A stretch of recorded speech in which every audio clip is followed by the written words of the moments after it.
Okay, so where we left off is we have threaded our cards. We have the small knotted ends coming out to the left of our cards. We have the long ends coming out to the right of our cards. And then we've combed them out. We've bundled them together.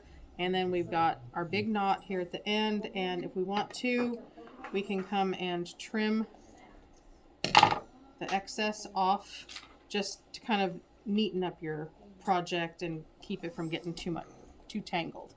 So next step is get a partner. Partner's going to hold your cards, and we're going to move our cards down the length of our warp yarn. So I'm just going to grab the whole bundle, and this is going to help finish combing out any snags or anything like that. This is also where you find if there's loose threads. This is kind of a double check system. Let's see how smooth that makes all of your threads look. Okay. Combing it all out. And I'm going to pull this really, really tight. Okay, so now what we're going to do, this is the end that's going to get connected to you. And this other end is what we need to connect a loop to. So I'm going to take some extra string. I'm going to, this looks like it's about 1.5 yards long. I'm going to bundle it together.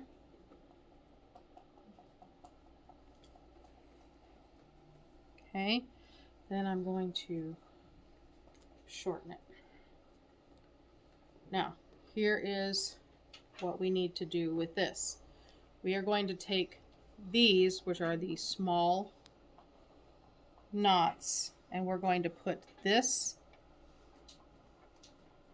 around them, and we're going to loop that through what we have here. Okay, I know it's confusing, but the reason why we put this on here is because we need to connect this to our table leg. So I'm going to bring this around, and I'm going to put my cards through that loop that I've created and I've attached, and then we're going to pull them all the way through. And if it's twisted around, we can adjust. And then what we're going to do is I'm going to carefully set these down, because I need to put a binder ring into this area. And I have a chopstick with the color that is in my cards number 1 and card number 10. So mine are gray, so I'm going to wind a little cocoon of gray thread onto my shuttle. Then I have to get some distance, and I'm going to take this binder ring and I'm going to connect it to my belt. So we snap this together. My fingers don't want to work today. Didn't mean to hold the chopstick. Nope. Okay, so I've got that attached. Now I'm going to lean back a little bit because I'm trying to keep my warp strings tight. Okay, notice I have not taken the rubber band off of my cards yet. Okay, when I take the rubber band off my cards, I need to be leaning back, keeping the warp strings tight, because as soon as I take this off, the cards want to flip around. So you want to keep them nice and steady and rock back so that you're keeping your warp strings tight. Now, to start weaving, I'm going to take my string in this open area between the threads on the top of the cards and the threads on the bottom of the cards. That is my shed, so I'm going to lay the string in, and I've got a little tail out here. The rubber band is still on here, but it's back up here by my belt. Okay, now we have a turning sequence to do. You're going to tuck your chopstick into your belt. You're going to grab your cards. You don't want to put your fingers in the opening, but you want to take the cards, numbers up top here. You're going to turn them forward. Sometimes you have to kind of rock them back and forth. If your strings aren't very, very tight, they're going to bunch up. So then you move the cards back and forth a little bit. I really feel like my strings aren't tight enough. But this very beginning is going to look kind of weird. So I'm going to take my chopstick, I'm going to put it into the open shed. I'm going to pack down that string that was in there and then pull it through. Then I'm going to stick the chopstick into my belt. That was one turn. Now I'm going to do the second turn. And I'm going in the direction away from me, so that's forward. Okay? So I'm going to move it back and forth. That's going to clear the shed. I'm going to use my fingers to kind of pack down the weft. Shuttle. Bring it in, pack it down. Pull it. Remember, I still have that tail hanging out here. Okay? So now I'm on my third turn.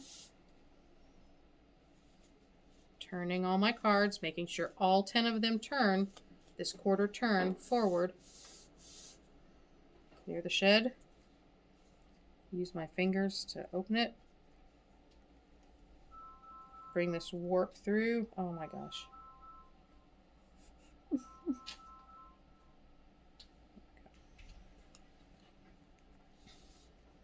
Okay.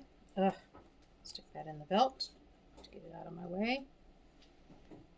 I've woven that through. Now, I am on my fourth turn forward. Double check, make sure all your numbers are back up at the top. Move the cards forward and backward a little bit to make sure that all the strings have cleared the shed. Pack it down, weave it through. All right, so now that was the first turning sequence. So you're going to turn 4 turns forward. And if you notice down here, see how the threads are twisting? Mm-hmm. Now what we're going to do is we're going to do the opposite. We are going to start turning backwards. So 1 turn backwards. Move the cards. Then we're going to pack this down. Notice how when I loosen up, my cards try to turn different directions. So I need to make sure I keep those tight. Okay. Second turn backwards. Make sure all the cards move freely. Grab your chopstick. Keep the tension on the cards. Okay. Third turn backwards. I really need to work on the tension on this. It's very loose.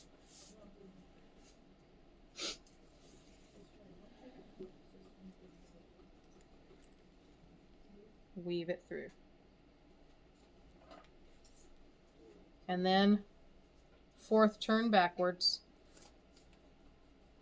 Basically that just untwisted all of those threads down there. If we double check, make sure all our cards are back up at the top. So essentially your turning sequence is 4 forward and 4 backwards. So it's like you're twisting and then untwisting all of the cards. Now what I'm going to do is I'm going to power through a couple of sequences and then we'll start seeing the pattern showing up.